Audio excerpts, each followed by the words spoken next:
नमस्कार। मेरी कहानी मेरी कल्पना से मैं शशि श्रीवास्तव आपके लिए लाई हूँ एक कहानी चंदा। चंदा दो भागों में दूंगी। कहानी पेश है आपके लिए चंदा। बात काफ़ी पुरानी है। एक रानी थी, सर्वगुण संपन्न, सास ससुर प्रजा राजा की अटूट विश्वसनी संगिनी सहधर्मिणी। पर कहते हैं जब किसी के जीवन में सुख संपन्नता होती है तो कर्म तो वो करता है, सुख भी प्राप्त होते ही हैं। पर कर्मों को अनदेखा करके लोगों को उनके चेहरे की चमक यानी खुशियां ही दिखने लगती हैं, और फिर उन सुखों को लोगों के जलन रूपी दीमक इस तरह चाटती है कि सब नष्ट होने लगता है और वो सुखी इंसान कहीं का भी नहीं रहता। वो अपने कर्तव्यों में इस तरह उलझा रहता है, सभी के सुख दुख का ख्याल रखते रखते उसे अपने प्रति जिम्मेदारियों का ख्याल ही नहीं रहता, और यहीं से उसकी बर्बादी का कदम उसकी ओर मुड़ने लगता है। फिर जब वही इंसान सब ओर से सभी से उम्मीदों की आशा लगाते लगाते जब अंतहीन दुख पाने लगता है, वहीं उस पर दिलजान देने वाले लोगों को उसकी तकलीफ का आभास भी होना बंद होने लगता है। जब वहीं फिर सब जगह से हारने लगता है, सभी जगह से दुत्कार मिलने लगती है, तब उसका रुख अगर कोई समर्थ गुरु मिला हो तो अध्यात्म की ओर मुड़ जाता है। जब अध्यात्म की अच्छी शुरुआत होती है, संसाधनों के अभाव से योग और समझदार है तो आयुर्वेद का भी सहारा लेता ही है। फिर उसने जीवन में जो बदलाव आता है उसे बाद में बताऊंगी, पर इससे पहले एक छोटी सी कहानी उस रानी की बताना चाहूँगी जिसे उसके ही आसपास रहने वाले, उसकी ही दया दृष्टि पर निर्भर रहने वाले लोगों की जलन और स्वार्थ की भेंट, उसका प्यारा घर परिवार, उसके पति का प्यार, सब कुछ नष्ट सा ही हो गया। पर रानी ने हार नहीं मानी और हार कर भी कुछ ऐसा किया कि असहाय होने पर भी बहुतों का सहारा बनने लायक बनी। राजा फिर भी वापस लौटा, पर काफ़ी देर हो चुकी थी।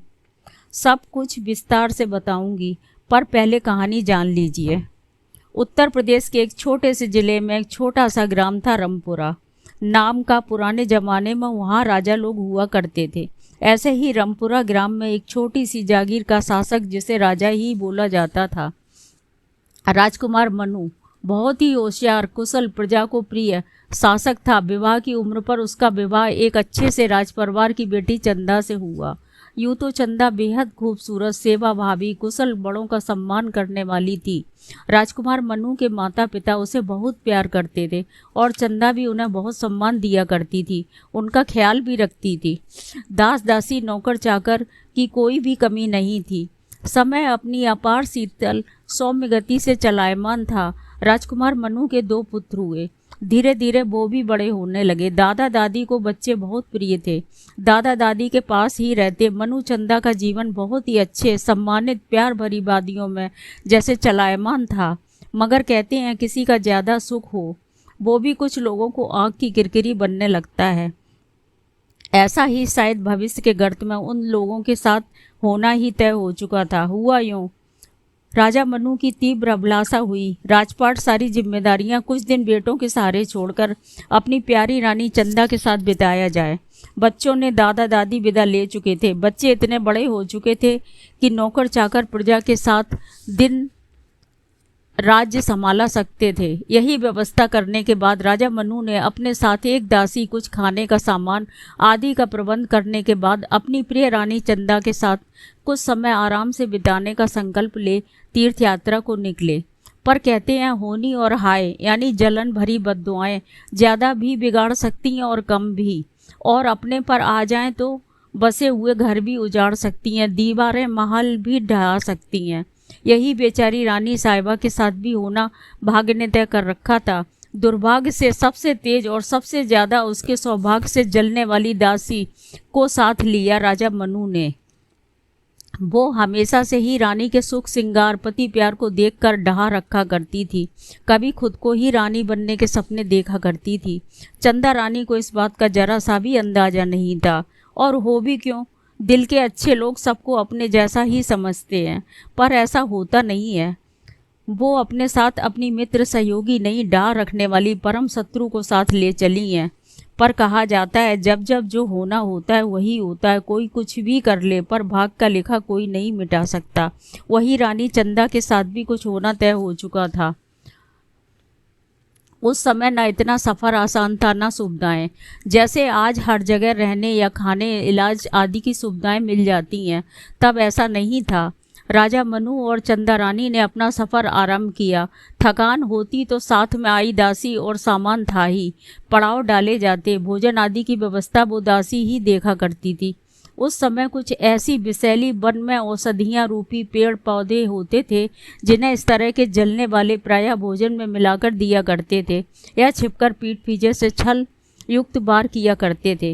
यही राजा मनु और चंदा के साथ वो साथ आई दासी करने लगी। उन दोनों को भोजन में मिलाकर कुछ ऐसा देने लगी कि रानी चंदा पर शीघ्र असर हो और उसके रास्ते का कांटा बनी रानी चंदा लाचार कुरूप हो बैठे। राजा अपने आप साथ आई उस दासी की ओर आकर्षित होगा ही, पर कहते हैं ईश्वर जिसकी सेवा से खुश रहता है वो कभी उसके साथ अनर्थ होने पर भी संभाल लेता है। यही हुआ भी।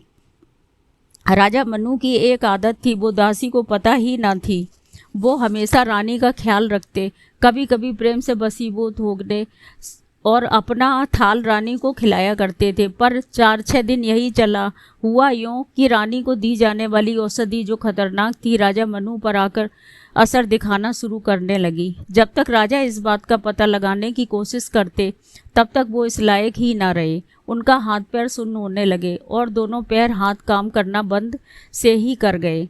राजा निढाल होकर मजबूर होकर पड़ गए।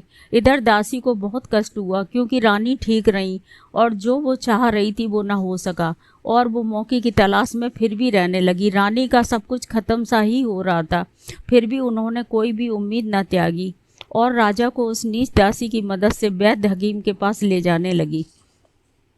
कुछ सफलता की उम्मीद रानी को तब आई जब एक जाने माने हकीम ने उन्हें उम्मीद दिलाई। राजा ठीक तो हो सकेंगे पर कभी ये तय नहीं किया जा सकता और उनके पूरे शरीर में मलने को तेल आदि दिए। राजा गहन मूर्छा में जा चुके थे।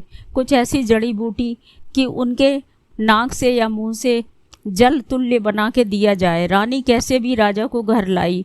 राजकाज ये मंत्री और बेटे देखने लगे। रानी ने महल का एक एकांत पर भव्य आलीशान जगह चुनी जहाँ राजा को पर्याप्त आराम मिल सके और हुआ भी यूँ कि आराम, उचित देखभाल, सेवा, मालिश आदि ने असर दिखाना शुरू कर दिया। रानी के अथक प्रयास सेवा से मानो बेजान राजा मनु के शरीर में नव जीवन का मानो संचार सा ही कर दिया और एक दिन रात दिन की सेवा, मेहनत, जागने के कारण रानी को कुछ ज़्यादा ही थकान सी होने लगी। रानी ने सोचा अभी तो मालिश की ही है, महाराज भी ठीक होने वाले ही हैं, अगर इस हाल में देखेंगे तो ये सोच वो नहाने चली गई। नहाने के बाद चूंकि रानी थी सुहागन तो श्रृंगार भी आवश्यक था। वो दासी को राजा के पास छोड़कर चली गई। धीरे धीरे अचानक ही जैसे ही रानी का जाना हुआ राजा के निस्तेज शरीर में हरकत हुई और वो उठ बैठा। उसने दासी से पूछा रानी चंदा कहाँ है। दासी तो जैसे मौके की तलाश में ही थी। उसने रानी के बलिदान सेवा को अपनी सेवा और रानी को श्रृंगार विलासता में खोया बताया। रानी ने बोला ना तो आप अभी देख लीजिए, रानी साहिबा आती ही होंगी। कभी कुछ गलत होना होता है तो संयोग भी वैसे ही बन जाते हैं। और रानी के साथ राजा को मिलने उनके पास के एक राजा भी आए थे। वो रानी के साथ राजा के करीब आया। राजा को उठा देख रानी को प्रसन्नता हुई पर राजा को वो छल लगा और उन्होंने सोचा तो ये दासी मेरे सेवा में छोड़ गई। रानी इतना खुश थी, आमोद में मस्त थी। राजा ने उन राजा को प्रेम से विदा किया। फिर रानी को बुलाया, बोला पर रानी की एक न सुनी और न उन्हें सफाई का एक भी मौका दिया और उस दुष्ट दासी को ही सच माना जो हमेशा से ही मौके की तलाश में थी।